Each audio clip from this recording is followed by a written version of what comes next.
Olá, boa noite. Veja no Brasil TV. A queda nos preços dos alimentos e dos combustíveis puxa o índice de inflação de junho para baixo. Chacina em Itapecerica da Serra, região metropolitana de São Paulo. 4 pessoas foram assassinadas. Polícia quer saber como as 2 fontes radioativas de césio 137 foram parar em São Paulo. Elas sumiram de uma mineradora em Nazareno, no sul de Minas. E ainda, a moda sustentável incentiva o reaproveitamento de roupas para reduzir os resíduos têxteis da produção de tecidos, que causam grande impacto ambiental. Terça-feira, dia 11 de julho, agora no Brasil TV.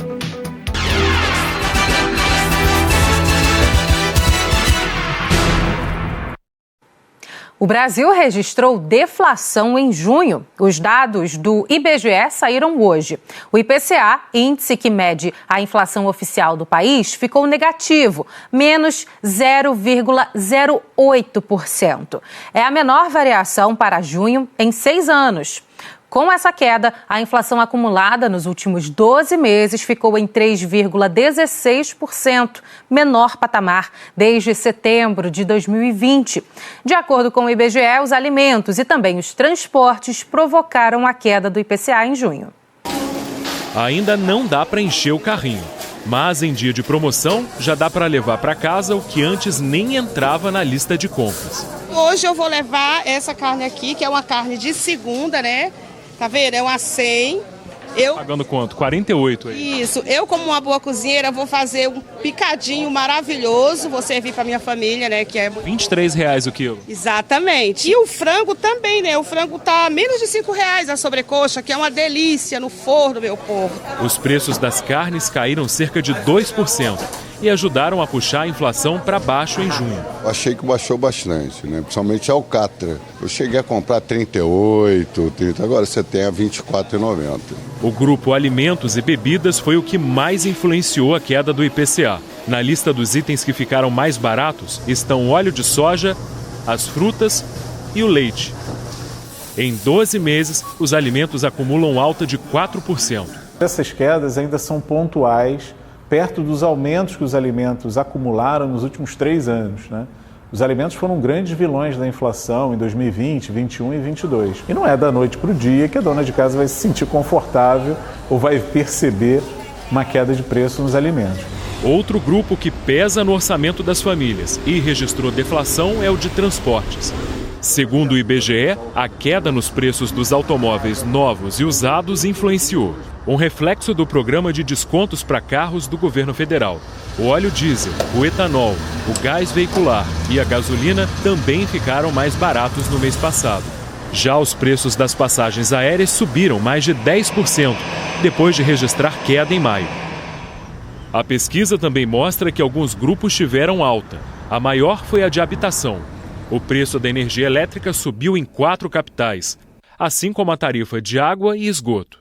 Com a deflação de junho, a inflação oficial do país, no acumulado em 12 meses, caiu para o menor valor desde setembro de 2020, o primeiro ano da pandemia, quando o mundo parou e a economia também. Com isso, aumenta a expectativa entre os economistas para uma redução da taxa básica de juros, que hoje está em 13,75%. Há uma certa ansiedade sobre quando a autoridade monetária vai começar a cortar a taxa básica de juros. E com o resultado desse IPCA, e acreditando que o próximo IPCA 15 de julho também vai trazer um resultado favorável, há boa chance de haver um corte na taxa básica de juros na próxima reunião que vai acontecer entre o dia 1º e 2 de agosto. Em São Paulo, a polícia investiga uma chacina que matou 4 pessoas, entre eles 2 adolescentes, em um bar de Itapecerica da Serra, na região metropolitana. Outras 2 pessoas também foram baleadas. Este vídeo foi gravado logo depois da chacina e mostra o desespero das pessoas no local. Uma vizinha gravava a mensagem no WhatsApp e registrou o barulho dos tiros. Amigo, isso é tiro? O crime foi por volta das 11 da noite de ontem, num bar do Parque Paraíso, em Itapecerica da Serra, na Grande São Paulo. Segundo testemunhas, 2 homens que estavam numa moto passaram pelo local e fizeram vários disparos. 6 pessoas foram baleadas, 4 morreram, 2 adultos e 2 adolescentes. Eles estavam todos sentados na calçada e disse que chegou 2 caras, né? 2 caras vestidos de preto, de capacete, e já chegaram atirando. Entre os adolescentes assassinados está Cauã Gabriel da Silva Santos, que completou 15 anos em maio e morreu antes de chegar ao hospital. A Polícia Civil já coletou as provas durante a madrugada e o caso vai ser investigado pela Delegacia Central de Itapecerica da Serra para tentar identificar os 2 homens que cometeram a chacina e que conseguiram fugir. A gente não sabe realmente o que aconteceu, quem foi, quem fez, né? A gente só quer que descubram quem fez isso, né? E quem fez isso que seja punido, né? E tem a sua punição também.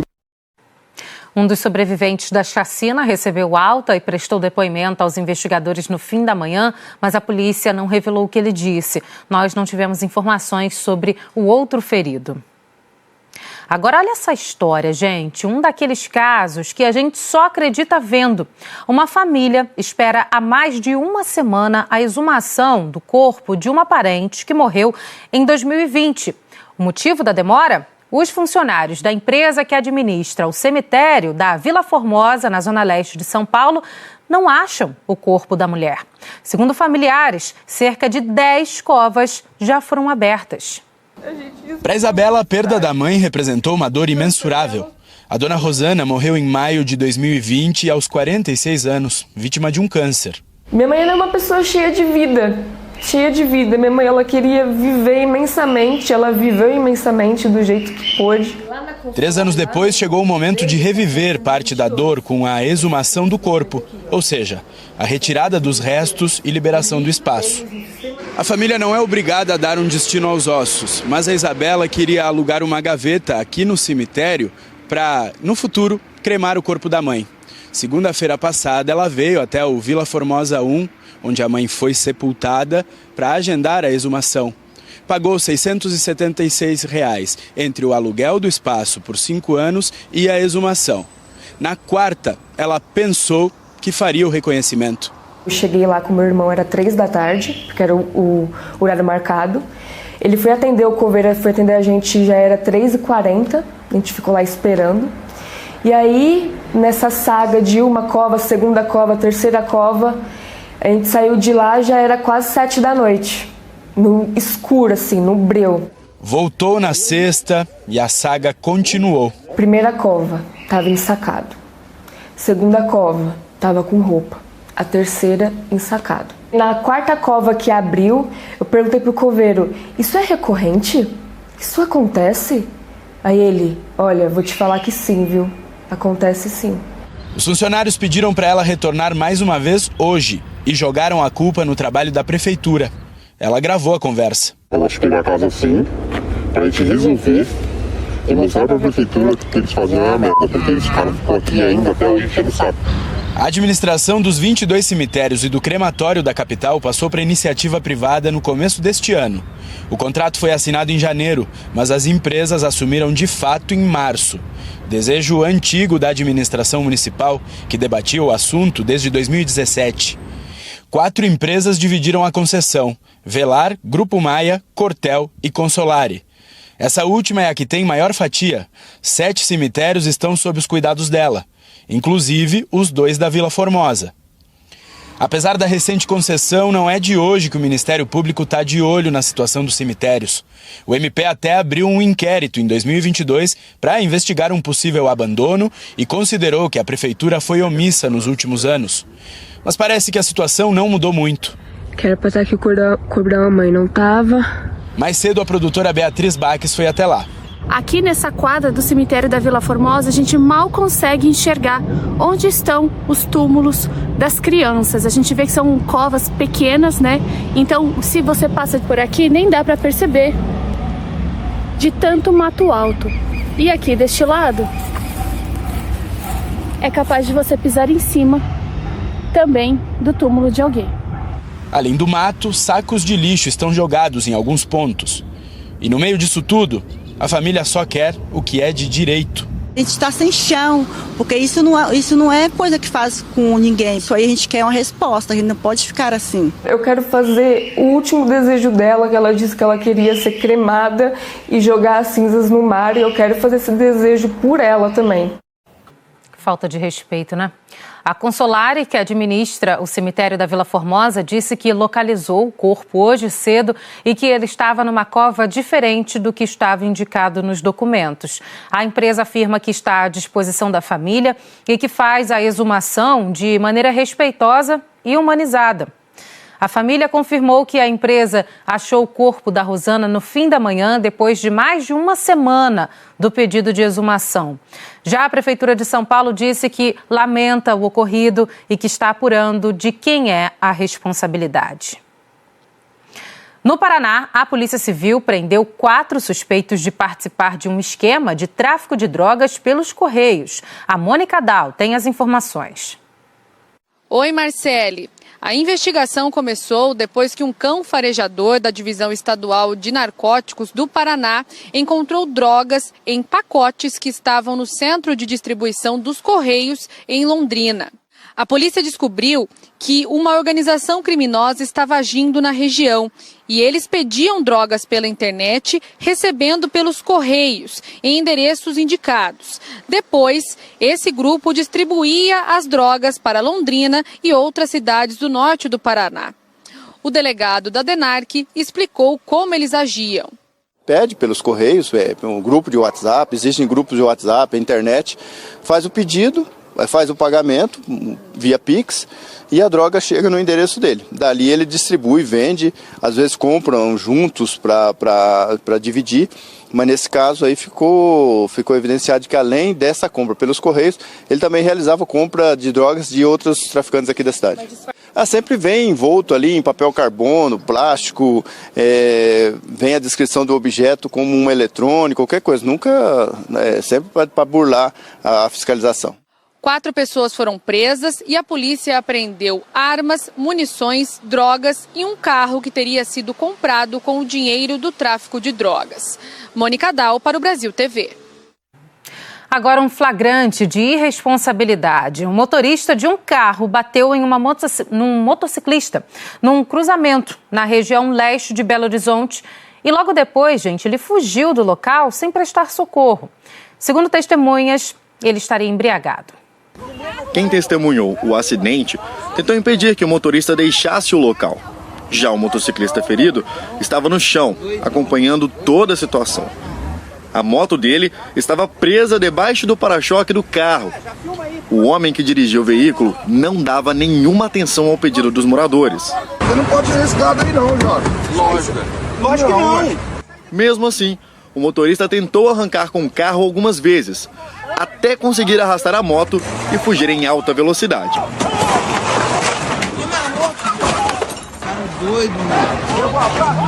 O acidente foi neste cruzamento entre a Rua Contagem e a Rua Vicente Rizola. Segundo testemunhas, o motorista não parou na sinalização e acabou atingindo o motociclista que vinha nesta direção. O motoqueiro caiu aqui assim, não machucou quase que nada, né?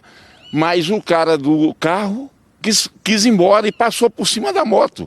Deu umas 3 ré e tentando passar por cima da moto até que conseguiu.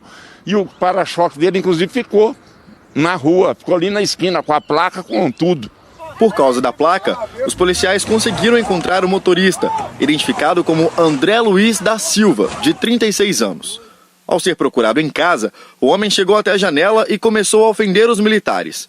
Chamou os policiais de moleques e que eles ganham no mês o que ele recebe no dia. Finalizou chamando um dos PMs de palhaço.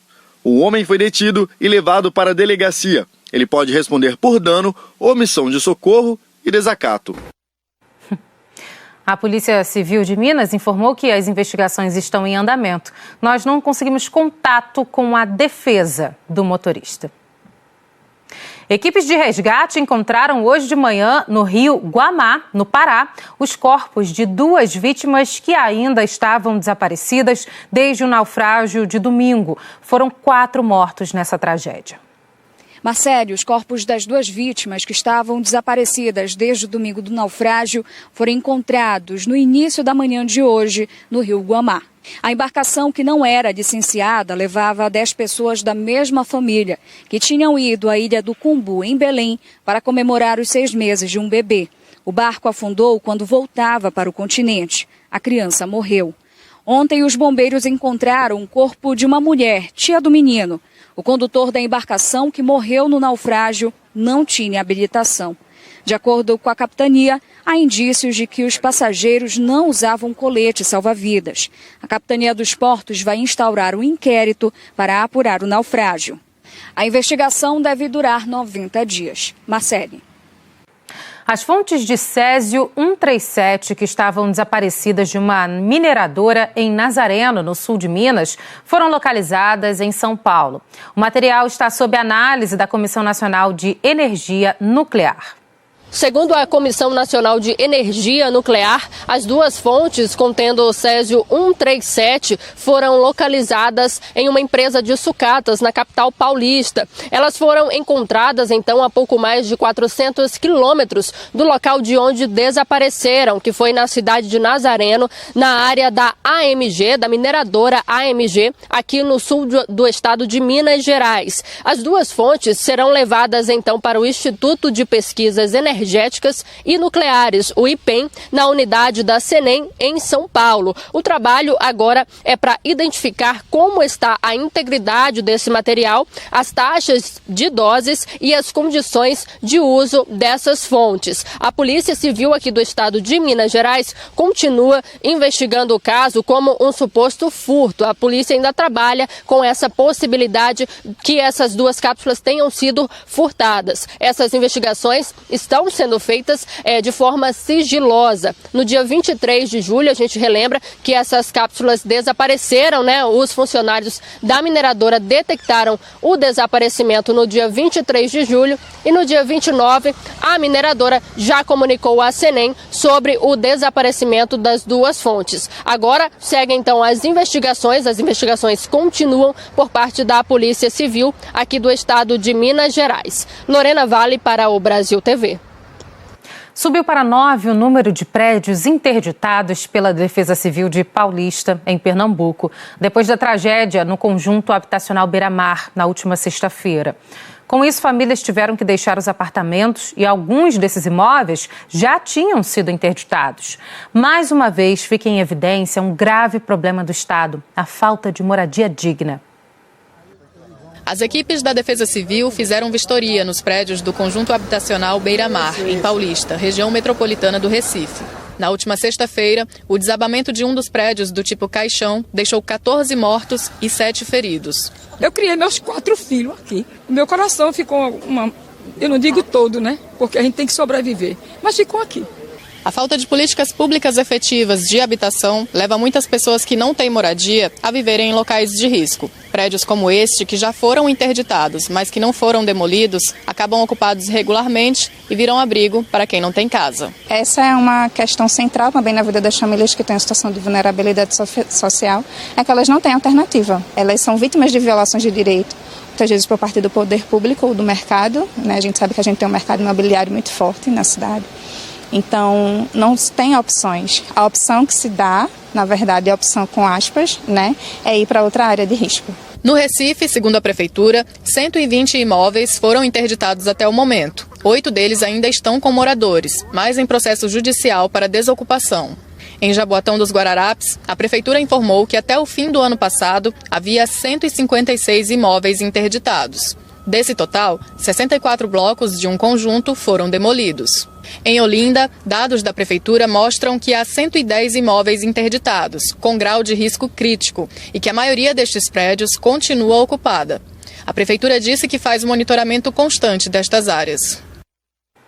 A seguir, as férias escolares aumentam o movimento nas agências de viagem no sertão de Pernambuco. Não saia daí que a gente já te conta.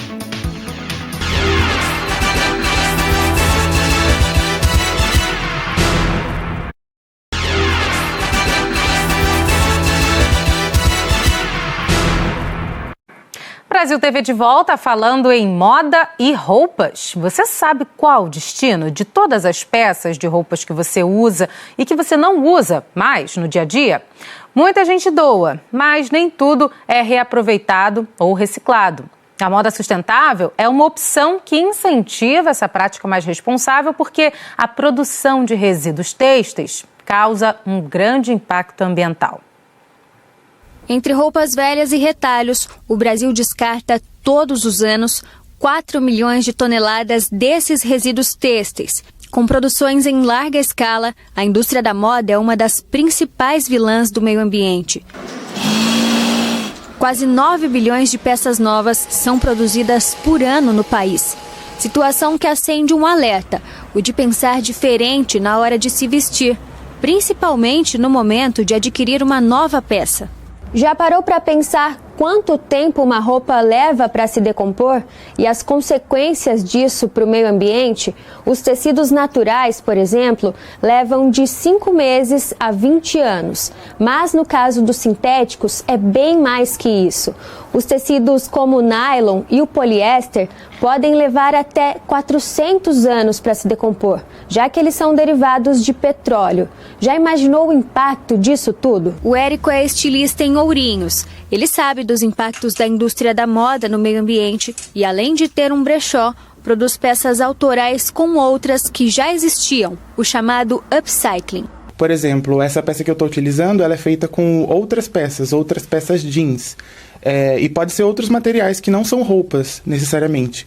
Câmara de pneu, hoje em dia, é utilizada para fazer bolsas, dentre muitos outros exemplos. Há 5 anos, a Mariângela trabalha com a venda de roupas de segunda mão. Ela conta que a procura só tem aumentado. Muita roupa parada e não tinha o que fazer. E aí decidimos fazer aqui a troca, o desapego com as mães de amigos de escola. E aí surgiu essa ideia. E tá há 5 anos assim, cada dia crescendo um pouco mais, novos clientes chegando, novas pessoas procurando. Mas ainda existe um pouquinho de preconceito sobre esse consumo, que é um consumo mais consciente. O preço de início, atrai muito, porque você consegue se vestir bem, pagando bem pouco. Às vezes peças de marcas, que a gente não tem tanto acesso assim, a gente encontra também. Na questão da sustentabilidade também, que ajuda muito o meio ambiente. Nada é mais sustentável do que você consumir uma coisa que já está pronta. A questão do recurso hídrico, a questão do consumo de energia para a produção da roupa. Então, essa tendência nova está trazendo uma mudança de comportamento, é uma relação exponencial de crescimento nesse mercado. A previsão de 2018 foi um crescimento de 20 milhões de dólares no mundo. A previsão agora para 2023 é o dobro, então há um crescimento muito grande nesse sentido. A chegada das férias escolares faz crescer a procura por pacotes turísticos nas agências de viagens de todo o país. Foi aberta a temporada de vendas de pacotes de viagem para o mês de julho. Nesta agência, a procura vem surpreendendo. A expectativa é de aumento nas vendas em até 20% em relação ao mesmo período do ano passado. A economia, principalmente o nosso segmento de turismo, vem se recuperando bastante nesse período pós-pandemia. Então, cada ano a gente observa um aumento de demanda considerável em relação aos anos anteriores. E este ano a agência está apostando em novos pacotes turísticos, que vão de R$ 260 a R$ 450 com excursão para os roteiros de inverno. Nesta outra agência de viagem, as vendas de pacotes turísticos em julho também aumentaram até agora 10% em relação ao mesmo período de 2022. O preço das excursões variam de R$ 300 a R$ 600, a depender da quantidade de dias e destino escolhidos. Alguns roteiros são os mais procurados pelos turistas. A gente tem um sistema onde o cliente ele escolhe e a gente monta. Esse pacote ele pode ser via rodoviário, que a gente monta grupos, com ônibus, que aí a gente está tendo o litoral aqui nordestino, que é belíssimo e todo mundo gosta e procura bastante. Esse aumento na procura de pacotes de viagem em julho se dá principalmente por conta das férias escolares das crianças. Muitas famílias aproveitam para viajar por mais dias, curtindo os roteiros ao lado das crianças. Renata veio à agência de viagens em busca de pacotes para curtir as férias com a família em um resort. Eu amei as oportunidades que eles oferecem, né? A questão da minha filha, por exemplo, que tem 9 anos e a entrada dela lá no caso é gratuito, os serviços para ela, então já é menos um custo que a gente vai ter, né? E a vantagem também com relação à questão de tudo, do conforto, dos passeios, dos serviços que são oferecidos no resort, que é maravilhoso. Estou aqui super encantada, nem imaginava que ia ser surpreendida com essa quantidade de coisas que a gente pode estar usufruindo na viagem. Viajar é muito bom, né? Brasil TV fica por aqui. Outras notícias logo mais no Jornal Nacional às 8h30 da noite, hora de Brasília. Uma ótima noite para você. Até amanhã.